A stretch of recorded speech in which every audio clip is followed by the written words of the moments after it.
ജൂലൈയിൽ മഴക്കാലത്ത് ചെയ്ത ഈ ഗ്രാഫ്റ്റിംഗ് വിജയിക്കുമെന്ന് നിങ്ങൾക്ക് സംശയം ഉണ്ടായിരുന്നോ? ഇതാണ് കേട്ടോ അതിൻ്റെ റിസൾട്ട്. മഴക്കാലത്തും ഇതേപോലെ ഗ്രാഫ്റ്റിംഗ് വിജയിക്കാനായിട്ട് ഞാൻ എന്തൊക്കെ കാര്യങ്ങളാണ് ശ്രദ്ധിച്ചത്, എങ്ങനെയൊക്കെയാണ് ചെയ്തത് ഞാൻ വഴിയെ പറയാം. അപ്പോൾ എല്ലാവർക്കും പുതിയൊരു വീഡിയോയിലേക്ക് സ്വാഗതം.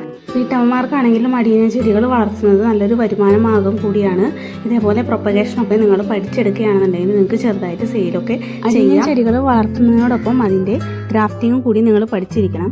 അപ്പോൾ ഞാൻ ഇതൊക്കെയാണ് ജൂലൈയിൽ ഗ്രാഫ്റ്റ് ചെയ്ത അടിയനങ്ങൾ. 2 ആഴ്ച മുമ്പാണ് ഇവരൊക്കെ ഗ്രാഫ്റ്റ് ചെയ്തത്. എല്ലാം നന്നായിട്ട് പിടിച്ച് കിട്ടിയിട്ടുണ്ട്.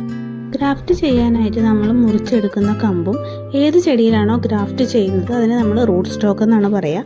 ആ റൂട്ട് സ്റ്റോക്കും നല്ല വളർച്ചാ കാലഘട്ടത്തിലുള്ളത് മാത്രം തിരഞ്ഞെടുക്കുക. അപ്പോൾ നമ്മുടെ ഗ്രാഫ്റ്റിംഗ് എന്തായാലും സക്സസ് ആയിട്ട് വരും.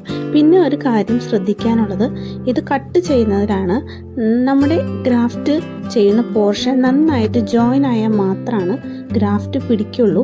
അപ്പോൾ അതിനുവേണ്ടി നമ്മൾ ചെയ്യേണ്ടത് നല്ല ഫ്ലാറ്റായിട്ട് കട്ട് ചെയ്ത് നന്നായിട്ട് ചേർന്നിരിക്കുന്ന പോലെ ചേർന്നിരിക്കുന്ന ഭാഗത്തും സിയോണിൻ്റെ മുകളിലായിട്ട് വെള്ളത്തുള്ളികൾ തീരെ വീഴാൻ പാടുള്ളതല്ല. പിന്നെ ഗ്രാഫ്റ്റ് ചെയ്ത ഉടനെ നമ്മൾ നല്ല വെയിലത്ത് വെക്കാൻ പാടുള്ളതല്ല. ഡയറക്റ്റ് ആയിട്ടുള്ള വെയിലാണ് ഞാൻ ഉദ്ദേശിച്ചത്. ഇപ്പോൾ നമ്മൾ UV ഷീറ്റൊക്കെ ഉണ്ടെങ്കിൽ UV ഷീറ്റിൻ്റെ അടിയിൽ വെച്ചാൽ വളരെ നല്ലതായിട്ട്. നമ്മൾ ശ്രദ്ധിക്കേണ്ട കാര്യം, ഗ്രാഫ്റ്റ് ചെയ്യുന്ന ചെടി ഇരിക്കുന്ന പോട്ടി മിക്സിനെയാണ്. നനഞ്ഞിരിക്കുന്ന പോട്ടി മിക്സിലുള്ള ചെടികളെ ഗ്രാഫ്റ്റ് ചെയ്യരുത്.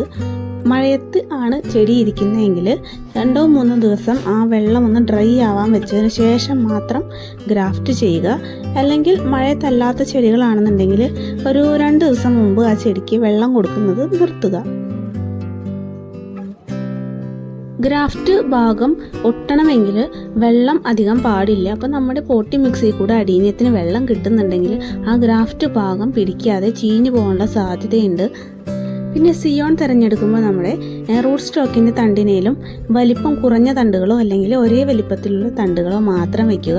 അതിൽ 1, 2, 2ൽ കൂടുതലോ മുകുളങ്ങൾ എന്തായാലും ഉണ്ടായിരിക്കണം. എന്നാലാണ് കൂടുതൽ ബ്രാഞ്ചസ് ഒക്കെ വരുന്നത്. നമ്മൾ ഗ്രാഫ്റ്റ് ചെയ്യുമ്പോൾ ചെടിയെ ഒരുപാട് പൊക്കത്തിൽ വെച്ച് മുറിച്ചിട്ട് ഗ്രാഫ്റ്റ് ചെയ്യരുത്. കോഡക്സിനും ഒരു വിരലിൻ്റെ ഹൈറ്റിൽ മാത്രം വെച്ച് നമ്മൾ മുറിച്ച് അവിടെ കട്ട് ചെയ്ത് ഗ്രാഫ്റ്റ് ചെയ്യുക.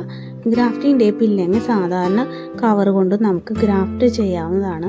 വളരെ സുതാര്യമായ കവർ കൊണ്ട് വേണം നമ്മൾ ഗ്രാഫ്റ്റ് ചെയ്യാനായിട്ട്. ഈ ചെടികളൊക്കെ ഇപ്പോൾ ഗ്രാഫ്റ്റ് ചെയ്തതിന് ശേഷം ഇതിന് വെള്ളമൊന്നും തീരെ കൊടുത്തിട്ടില്ല. മുളകളൊക്കെ വരാൻ താമസമെടുക്കും. അല്ലെങ്കിൽ വന്ന മുളകൾ ചീഞ്ഞു പോകാൻ സാധ്യതയുണ്ട് നമ്മൾ വെള്ളം കൊടുക്കുകയാണെന്നുണ്ടെങ്കിൽ. കഴിഞ്ഞ തവണ ചീഞ്ഞ ഒരു ചെടിയാണ് അവിടെ ഇരിക്കുന്നത്. ചെടി ഇപ്പോൾ റിക്കവറായി വരും. മഴ കൊള്ളാതെ ഇരുട്ട് പോലെയുള്ള സ്ഥലങ്ങളിൽ നമ്മൾ ഈ ഗ്രാഫ്റ്റ് ചെയ്ത അടീന ചെടികളെ കൊണ്ടുവയ്ക്കുക ണെന്നുണ്ടെങ്കിൽ മുളകളൊക്കെ വരാൻ താമസം എടുക്കും. മിക്കവാറും ചീഞ്ഞും പോകാൻ സാധ്യതയുണ്ട്.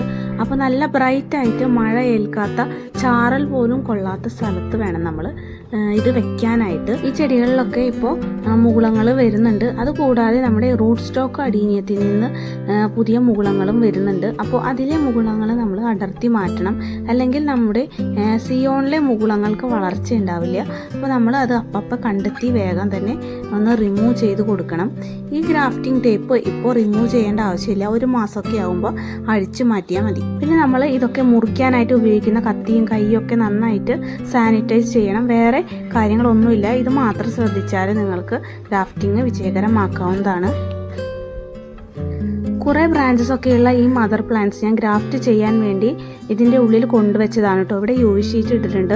മഴ നനഞ്ഞ ചെടികളായിരുന്നു. ഇവരെ ഇനി ഡ്രൈ ആയിട്ട് ഇതിൽ പല കളേഴ്സൊക്കെ ഗ്രാഫ്റ്റ് ചെയ്യണമെന്നാണ് എൻ്റെ ഉദ്ദേശം. ഇത് ഗ്രാഫ്റ്റ് ചെയ്യുന്ന വീഡിയോ ഞാൻ ചാനലിലിടാം. അപ്പോൾ എല്ലാവരും ചാനലൊന്ന് സബ്സ്ക്രൈബ് ചെയ്യുക. നിങ്ങളുടെ സംശയങ്ങളൊക്കെ ഉണ്ടെങ്കിൽ കമൻ്റ് ഇടുക. വീഡിയോ കണ്ട എല്ലാവർക്കും വളരെയധികം നന്ദി. Thank you.